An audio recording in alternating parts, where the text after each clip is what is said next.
खबरों के लिहाज से आ गया बड़ा डेवलपमेंट सरकार की तरफ से।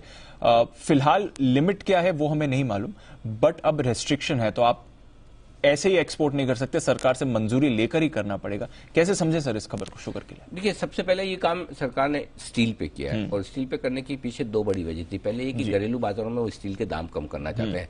सिमिलर सिचुएशन थी स्टील के लेवे की, जहां मैक्सिमम प्रॉफिट स्टील कंपनी को एक्सपोर्ट से ही आ रहा है, घरेलू में कम है। लेकिन लेकिन उसमें होता क्या है दीप, भले ही आपको ये पता है कि ज्यादा प्रॉफिट आप एक्सपोर्ट से बना रहे हैं, भले आपको पता है कि घरेलू डिमांड उतनी ज्यादा नहीं कि आप एक्सपोर्ट बंद कर दोगे, लेकिन अगर आपने एक्सपोर्ट बंद कर दिया, ठीक है, तो घरेलू डिमांड भले कम हो तो आपका एक्सेस प्रोडक्शन करेंगे क्या, करोगे क्या? राइट। टाटा स्टील का आज स्टेटमेंट आया है, वो कह रहे हैं कि हम सोचेंगे कि अब हमें क्या करना है, कितना प्रोडक्शन करना है, टारगेट्स बढ़ाना, कम करने पड़ेंगे। करेक्ट। एक चीज बहुत क्लियर है, अगर सरकार ने डिसाइड कर ही लिया कि भाई किसी चीज का दाम नहीं बढ़ना चाहिए, तो उसकी अपसाइड तो खत्म है।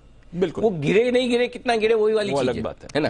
अगर समझो मैं कहूं कि ये वाली चीज हमें नहीं करनी, तो वो तो मतलब होने के चांसेस बहुत कम हो जाएंगे। करेक्ट। वो सरकार का एटीट्यूड है कि भाई हमें दाम ज्यादा नहीं चाहिए। अब इससे घटते नहीं घटते, कितने घटते वो देखेंगे, और जब सरकार का इरादा बिल्कुल दाम को कंट्रोल में करने का, तो फिर वो दाम नीचे आते ही आते हैं। सिमिलरली शुगर में हुआ है। अब एग्जैक्टली कुछ लोग बोल रहे हैं कि वो 10 मिलियन टन का कोटा है और उससे कम हो रहा है। अभी जो नोटिफिकेशन आया उसमें क्लियरली समझना होगा कि क्या वाकई में वो नंबर है, और अगर उससे ही कम हम एक्सपोर्ट करें तो ज्यादा फर्क नहीं पड़ता, पॉसिबल है। लेकिन एक चीज तो क्लियर है, अब शुगर के दाम बढ़ने से तो रहे। करेक्ट। शुगर के दाम तो नहीं बढ़ेंगे, ये चीज तो क्लियरिटी है। तो आपको जो कुछ, अच्छा, और ये क्रशिंग सीजन इनका शुरू हो रहा है, उस वक्त ये कंट्रोल किया, तो अब होगा क्या, आपके पास जो इन्वेंट्री है, इन्वेंट्री के दाम कम होंगे या कम से कम बढ़ेंगे नहीं, तो वो आपका वहां प्रॉफिट कैप हो गया। और अब नया जो, और ठीक है अक्टूबर तक है, अक्टूबर के बाद रिव्यू करें। और वैसे सरकार का भी इरादा क्लियर है, 4-5 महीनों में, 3-4 महीनों में अगर महंगाई काबू में आ जाती है तो उन्हें भी कोई इंडस्ट्री को कंट्रोल करने का ज्यादा शौक नहीं है। लेकिन अल्टीमेटली मैं ये देखना चाहता हूं कि अगर वाकई सरकार कीमतों को काबू में करना चाहती है तो उसके लिए दूसरा तरीका है, बजाय सिर्फ चीनी का एक्सपोर्ट रोकने के। उसके लिए तरीका यह कि आप एथेनॉल की प्राइसेस को कंट्रोल करिए। आज 10% इथेनॉल ब्लेंडिंग है, 10% की इथेनॉल ब्लेंडिंग को 20% कर दीजिए। राइट। शुगर कंपनियां क्या करेगी, अगर शुगर के दाम कैप है, इथेनॉल बनाएगी। आज इथेनॉल और पेट्रोल में क्या फर्क है, कुछ भी नहीं। जो पेट्रोल और डीजल बिक रहा है, 90% पेट्रोल और डीजल है, 10% इथेनॉल है, मतलब वो भी पेट्रोल और डीजल है।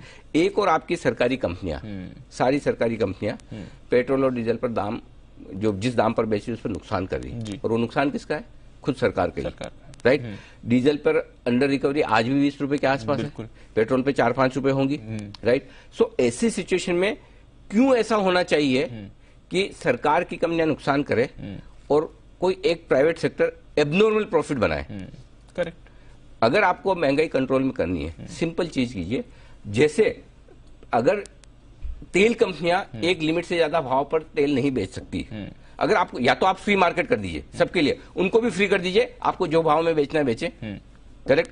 या फिर सबको बराबर लेवल प्लेइंग फील्ड पे लाइए। ऐसी सिचुएशन में एथेनॉल की कॉस्ट फॉर एग्जांपल 45 रुपए 50 रुपए में एथेनॉल आपका बनता है। ठीक है। अगर आपका सी कैटेगरी, बी कैटेगरी और शुगर कौन से अलग अलग तरह के एथेनॉल बनते हैं जिनके अलग अलग प्राइस होते हैं, फॉर एग्जाम्पल मान लें 60 रुपए में आप एथेनॉल बेचते हैं, 10-12 रुपए का अगर शुगर कंपनी एथेनॉल पे पैसा बना रही है, क्यों?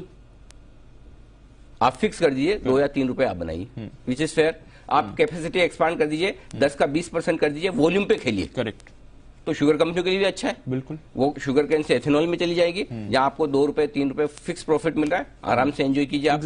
है ना। तो आपका जो इन्वेस्टमेंट हुआ, उस इन्वेस्टमेंट पे आपको पैसा भी मिल रहा है, और जैसी सिचुएशन ईज हुई, सरकार उसको छोड़ देगी। करेक्ट। ये पैसा जो आपका बचता है, आपके सीधे सीधे तौर पर वो ऑयल कंपनियों के लिए कॉस्ट कम करेगा। उनकी अंडर रिकवरी जो हो रही है, वो 50 पैसे से 1 रुपया 1.25 रुपया जो भी कम होती है, वो रिलीफ है। और उसके बावजूद अगर आपको ये रिलीफ देना ही है, इलेक्शन आ रहे हैं, आप इथेनॉल के दाम कम करके आप चाहे तो फार्मर्स को रिलीफ दीजिए, डायरेक्ट बेनिफिट ऑफ ट्रांसफर में दीजिए, बिल्कुल, ताकि उनको सीधा फायदा मिले और महंगाई कम हो। सो आई थिंक तरीके बहुत हैं जी। एग्जैक्टली। मैं एक आइडिया दे रहा हूं। हाँ। अब इसमें इंडस्ट्री की एक डिमांड हो सकती है, और जो जेन्युइन भी है, कि हम अच्छा पैसा बना रहे तब आपकी नजर लग रही है, जब खराब होगा तब क्या। तो ये बिल्कुल उनकी सोच सही है और हम उनके साथ है। ऐसी सिचुएशन में अगर आपको रेगुलेट करना है तो पूरा रेगुलेट कीजिए, जब नुकसान का वक्त आए तब भी सरकार को उनको उसी तरह से मदद करनी है, और जब प्रॉफिट का वक्त आए या फिर पूरा खुला छोड़ दीजिए। मतलब हाफ रेगुलेशन वाला काम ठीक नहीं है, ठीक नहीं है। सो आई थिंक नेक्स्ट स्टेप जो मुझे समझ में आता है सरकार की तरफ से जो होगा वो इथेनॉल की कीमतों को काबू करने के लिए होगा। अच्छा, ये होना चाहिए, ये होना चाहिए, क्योंकि बहुत क्लियर कट गणित है कि अगर आप इथेनॉल को दाम को रेगुलेट कर देते हैं, प्रॉफिट बनाने दीजिए। मैं बिल्कुल भी ये नहीं कह रहा हूं, आज प्राइवेट सेक्टर हिम्मत करके मेहनत करके रिस्क लेकर पैसा लगाता है, इन्वेस्ट करता है, उसको पैसा बनाना ही चाहिए, लेकिन कितना और किस कॉस्ट पर, एक बैलेंस होना जरूरी है। सुपर नॉर्मल प्रॉफिट बनाने का ये वक्त नहीं है जब देश सबसे ज्यादा महंगाई के दौर से गुजर रहा है, दुनिया सबसे ज्यादा महंगाई के दौर से गुजर रही है, तो उस समय इंडस्ट्री को भी साथ देने की जरूरत है। सो आई थिंक एक वो बैलेंस करके चलेंगे तो काम हो जाएगा। बिल्कुल, तो ये बैलेंस लाना जरूरी है। एब्सोल्युटली। कुछ और सेक्टर भी नजर रखिएगा जो सुपर नॉर्मल प्रॉफिट बना रहे हैं, जहां घरेलू मार्केट में बहुत दाम उनके प्रोडक्ट्स के बढ़े हुए हैं, वो एक्सपोर्ट्स बहुत महंगे कर रहे हैं, उसकी वजह से घरेलू मार्केट ये एक एक करके नंबर लग सकता है। क्योंकि मुझे जो 2-3-4 दिनों में जो हुआ ना, मुझे गणित समझ में आ गई, इंटेंशन समझ में आ गया कि सरकार किस दिशा में आगे बढ़ रही है। तो जो कंपनियां सुपर नॉर्मल प्रॉफिट बना रही है, जिन सेक्टर में दाम बहुत ज्यादा है, जिन सेक्टर में एक्सपोर्ट्स बहुत ज्यादा है और वो उसका फायदा उठा रहे हैं, उसके घरेलू मार्केट में दाम कम होने ही होने कोई नहीं रोक सकता। कोई नहीं रोक सकता। हाँ। और अगर किया तो कदम आ जाएगा सरकार। एब्सोल्युटली। चलिए, तो ये है आपके लिए पूरा गणित, पूरा विश्लेषण। ये जो शुगर एक्सपोर्ट पर सरकार की तरफ से रेस्ट्रिक्शन आई है, बैन नहीं है, रेस्ट्रिक्शन आई है, इस पर रखनी है आपको नजर।